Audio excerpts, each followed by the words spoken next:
Hello student. तो आज हम करवाने जा रहे हैं मैट्रिक्स का मिसलेनियस का क्वेश्चन, ठीक है। क्योंकि हम दूसरा क्वेश्चन बोल रहा है find the matrix x so that x दिया हुआ है और ये हमारा मैट्रिक्स है और इसको हम एक मैट्रिक्स मान रहे हैं। अब यहाँ से देखेंगे कि हमको बोल रहा है क्वेश्चन क्या। ये हमारा दूसरा क्वेश्चन क्या है, ठीक है। ये हमारा दूसरा क्वेश्चन क्या है, इस पर ध्यान नहीं देना है, ठीक है। अब देख रहे हैं कि हमको यहाँ से x का वैल्यू फाइंड करना है। तो x का वैल्यू हम कैसे फाइंड करेंगे? x का वैल्यू फाइंड करने के लिए हमको x बराबर कुछ मानना होगा मैट्रिक्स, ठीक है। x बराबर हम मानेंगे तो हम मान लेंगे let a matrix equal to ABCD, कुछ भी मान लेंगे। इस तरह से मान सकते हैं ना। ऐसा मानेंगे कि गुना हो, ये नहीं कि कुछ मान लेंगे। बोल दिए कि कुछ मान लेना है तो कुछ भी मान लेंगे, ठीक है। यहाँ पर क्या करना है, अपने मन से ऐसा मैट्रिक्स मानना है कि उसमें गुना हो। और गुना होने के लिए क्या होता है, ये फर्स्ट वाला का कॉलम, तो फर्स्ट वाला का कॉलम कितना है 2 और इसमें देख रहे हैं रो कितना है 2, तो हमारा गुना संभव हो जाएगा, इसलिए हम इसको माने, ठीक है। अब क्या करेंगे a इंटू बी मतलब x इंटू ये मैट्रिक्स, तो x बराबर हम इतना माने हैं तो हमारा क्या हो जाएगा, यहाँ पर लिख देंगे x इंटू क्या ये वाला मैट्रिक्स। तो x बराबर हम मान लिए क्या, x बराबर माने हैं a b और c d। अब यहाँ से क्या करेंगे इंटू किसमें 1 2 3 4 5 6 इक्वल टू किसका रखेंगे -7 -8 -9, उसके बाद 2 4 और 6। यहां से देख रहे हैं कि अब गुना करवाएंगे तो हमारा निकलेगा क्या, हम जानते हैं फर्स्ट रो को पहले फर्स्ट कॉलम फिर सेकेंड कॉलम फिर थर्ड कॉलम, तो हम जान रहे हैं फर्स्ट कॉलम में गुना करवाएंगे a प्लस क्या हो जाएगा 4b। अब इसी को सेकेंड कॉलम में गुना करवाएंगे तो हमारा क्या हो जाएगा 2a प्लस 5b, ठीक है। उसके बाद इसी कॉलम इसी रो को इस कॉलम में गुना करवाएंगे तो 3a प्लस क्या हो जाएगा 6b हो जाएगा। समझ में आ रहा होगा। अब सेकेंड रो को फिर से वही प्रक्रिया करना है, c प्लस 4d फिर क्या हो जाएगा 2c प्लस 5d फिर क्या हो जाएगा 3c प्लस 6d, इतना हो रहा है, ठीक है। उसके बाद क्या करेंगे, उसके बाद हम उससे कंपेयर करवाएंगे। हमारा क्या है, एक मिनट, देखिए -7 -8 -9 2 4 और 6। अब इसे कंपेयर करवाइए। हम जानते हैं कंपेयर कैसे होता है, एक मिनट पेन चेंज कर लेते हैं। देखिए कंपेयर ये एलिमेंट है तो इधर वाला एलिमेंट है -7, इसे कंपेयर करवाएंगे तो क्या हो जाएगा a plus 4b equal to -7। अब जान रहे हैं कि ऐसे में तो हमारा निकलेगा नहीं, तो क्या करेंगे एक और मान लेते हैं। तो हम मान लेंगे इसको मान लेंगे 2a प्लस 5d है ना, 2a प्लस 5b, तो उसके बराबर क्या हो जाएगा -8, तो 2a plus 5b equal to -8। ये इक्वेशन फर्स्ट हो गया, ये इक्वेशन सेकेंड हो गया। अब उसी तरह से हमको अगर इसका बनाना है मतलब c और d का वैल्यू निकालना तो उसके लिए भी इक्वेशन मानना पड़ेगा। उसके लिए इक्वेशन मान लेते हैं, क्या हो जाएगा c plus 4d equal to, उस हिसाब से यहाँ पर 2 हो जाएगा। उसके बाद उसी तरह से इसको मान लेंगे, क्या हो जाएगा 2c plus 5d equal to क्या हो जाएगा 4 हो जाएगा, है ना। देख लिया है यहाँ से क्लियर। अब क्या करेंगे, अब हम इक्वेशन को सोल्व करने के लिए जानते होंगे आप, है ना। इसको 3 मान लीजिए और इसको 4 मान लीजिए, ठीक क्लियर। अब देख रहे हैं कि यहाँ से इक्वेशन को सोल्व करने के लिए क्या करते थे, पहले इक्वेशन में कोई बराबर होना चाहिए जिससे कि कटे। तो हम देख रहे हैं अगर हम इसमें 2 से गुना करवा देते हैं फर्स्ट इक्वेशन में, ठीक है, तो हमारा इसके बराबर हो जाएगा, है ना। तो हम देख रहे हैं 2 से गुना करवाएंगे तो पूरा इक्वेशन में गुना होगा, क्या हो जाएगा 2a plus 8b equal to -14, इतना हो जाएगा। और सेकेंड वाला को सेम रहने दीजिए, 2a plus 5b equal to -8। अब क्या करेंगे, इसको कंपेयर करवा रहे हैं, अब घटा लेते हैं। तो देख रहे हैं यहाँ पर घटाएंगे तो हमारा क्या हो जाएगा, ये जुड़ जाएगा, ये खत्म हो गया, हमारा कितना आ गया 8 और में से 5 गया तो कितना बच गया 3b इक्वल टू -6, ठीक है। अब -6 बचा तो b बराबर आ गया -6। अब b बराबर -6 आया तो इक्वेशन में हम सोल्व रख देंगे वैल्यू, ठीक है।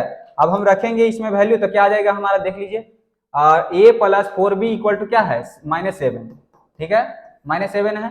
तो b का वैल्यू आया है -6, तो a प्लस और -6 तो -24 हो गया इक्वल टू -7। अब क्या करेंगे a और उधर भेज देंगे इसको तो प्लस में हो जाएगा, तो 24 में से 7 जाएगा कितना बच जाएगा 17, है ना।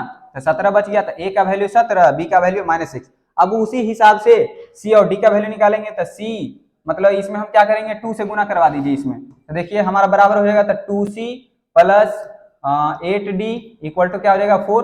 हो जाएगा कि नहीं, 2c plus 8d equal to 4, उसके बाद 2c plus 5d equal to, ठीक है। अब देख रहे हैं यहाँ से कि हमारा जो वैल्यू आएगा क्या आएगा, 2c plus 4d equal to 4, ठीक है, और यहाँ से 4, यहाँ से माइनस माइनस माइनस, तो देख रहे हैं कि ये खत्म हो गया, तो यहाँ से क्या आ जाएगा माइनस 3d इक्वल टू 0, ठीक है। तो d इक्वल टू क्या आ गया, 0 आ गया, तो d इक्वल टू 0 आया।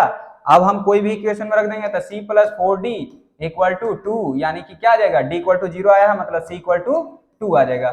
देख रहे हैं, d equal to 0, c equal to c equal to 2, a equal to 17, b equal to -6। तो इस तरह से a b c d का वैल्यू निकाल लेंगे। क्लियर, चलते हैं अगले क्वेश्चन पे। अगला क्वेश्चन क्या है कि हमारा दिया हुआ है a बराबर इतना, is such that a square equal to i, then हमको इसमें से कौन सा ऑप्शन प्राप्त होगा ये हमको बताना है। तो हम जान रहे हैं कि a बराबर दिया हुआ है इतना, तो a square equal to i से कंपेयर करवाने के लिए बोला था। a स्क्वायर क्या आएगा हमारा, a स्क्वायर पहले निकाल लेते हैं, तो alpha beta gamma minus alpha, फिर गुना करवाएंगे alpha beta gamma minus alpha, गुना करवाइए क्या आएगा। देखिए क्या करवाते हैं, इसमें गुना करवाते हैं तो फर्स्ट रो को फर्स्ट कॉलम से पहले करवाते हैं, तो हमारा क्या हो जाएगा अल्फा स्क्वायर और प्लस बीटा गामा, ठीक। उसके बाद क्या हो जाएगा, इसको सेकेंड से तो करवाएंगे, तब क्या होगा अल्फा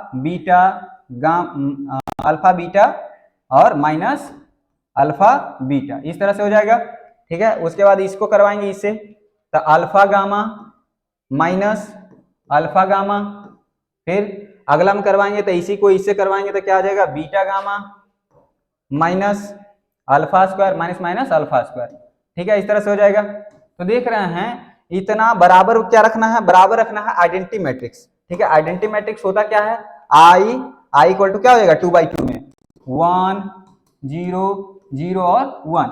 तो देख रहे हैं ये तो हमारा क्या हो जाएगा, ये हो जाएगा alpha square plus beta gamma, यहाँ हो जाएगा 0, यहाँ हो जाएगा 0, यहाँ हो जाएगा beta gamma plus alpha square equal to हो जाएगा 1 0 0 और 1। तो देख रहे हैं यहाँ से क्या हो जाएगा हमारा, यहाँ से हो जाएगा, अब कंपेयर करवा लेंगे सीधा, तो क्या हो जाएगा alpha square plus beta gamma equal to 1। अब इसको जिस तरह से ऑप्शन में दिया हुआ है चेक कर लेते हैं, ऑप्शन किस तरह से है, ऑप्शन है 1, है ना, तो इसको अगर हम उधर भेज लेते हैं, ठीक है, तो इसको उधर भेज लेंगे तो देखिए क्या आ जाएगा 1 minus alpha square plus minus beta gamma equal to 0, इसको लिख सकते हैं। तो देख लीजिए यही ऑप्शन हमारा वहां पर दिया हुआ है, इसको उठाकर वहीं पर ले लेते हैं, ठीक है। हाँ देखिए,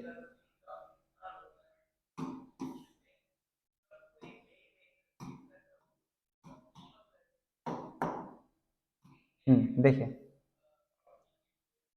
ओ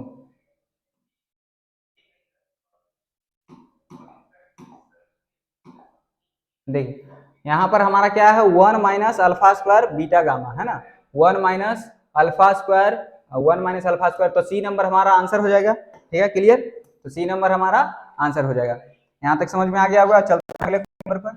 अगला क्या है, अगला बोला ए बराबर इतना है, तो ए स्क्वायर ओ वही वाला क्वेश्चन है, तो 9 नंबर क्लियर हो गया है। अब हमको दर्शाना है 10 नंबर। 10 नंबर पूछ रहा है कि the matrix A is both symmetric and skew symmetric, then matrix क्या होगा।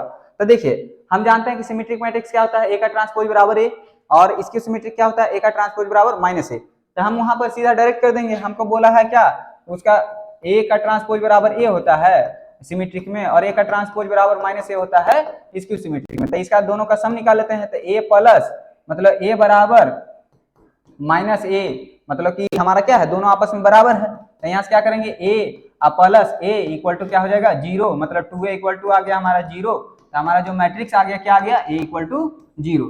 तो a इक्वल टू 0 मतलब हम कह सकते हैं कि a is a 0 matrix. Clear, यहाँ तक समझ में आ गया होगा। अब चलते हैं लास्ट नंबर क्वेश्चन पर।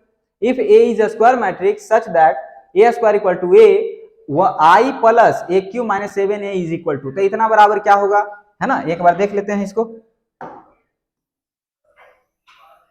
देखिए क्या हो जाएगा, हाँ देखिए हम जान रहे हैं कि i प्लस ए क्यू है, ए का होल क्यू है, तो इसको हम लिख सकते हैं A cube plus B cube plus 3a square B plus 3ab² है ना, यही ना फॉर्मूला होता है। तो हमारा IQ बराबर तो I लिख सकते हैं प्लस, अब जान रहे हैं कि AQ बराबर क्या होगा, AQ बराबर हम लिख सकते हैं A² है ना, A² इंटू ए प्लस 3a² के बदले क्या आ जाएगा A, और हम जानते हैं I लिख देंगे यहाँ पर प्लस 3i² को हम लिख सकते हैं 3ai लिख सकते हैं, IA बराबर IA ही हो जाएगा है ना। तो अगले में कर लेंगे I प्लस यहाँ पर क्या हो जाएगा AQ है ना, तो यहाँ पर इसके बदले तो A आ जाएगा, और ये है हमारा A प्लस इसके बदले लिख सकते हैं 3a प्लस 3a।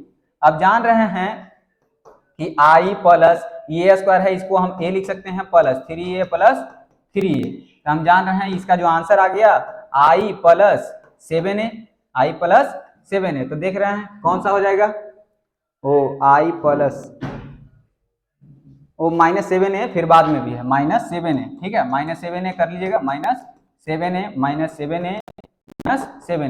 क्योंकि क्वेश्चन में ही दिया हुआ है -7a, ठीक है, तो -7a, तो यहाँ से -7 कैंसिल हो गया, तो हमारा जो आंसर हो गया I आ गया, मतलब C नंबर हो गया, ठीक है। तो हमारा जो क्वेश्चन है NCERT का फिनिश होता है, और जो मिसलेनियस एक्सरसाइज था एक एक क्वेश्चन करवा दिए हैं। तो वीडियो को लाइक सब्सक्राइब शेयर करते रहिए, और पिछला जो वीडियो छूट गया है 6 नंबर से पीछे जो क्वेश्चन है उसको कर लीजिएगा। थैंक यू सो मच यहाँ तक बने रहने के लिए।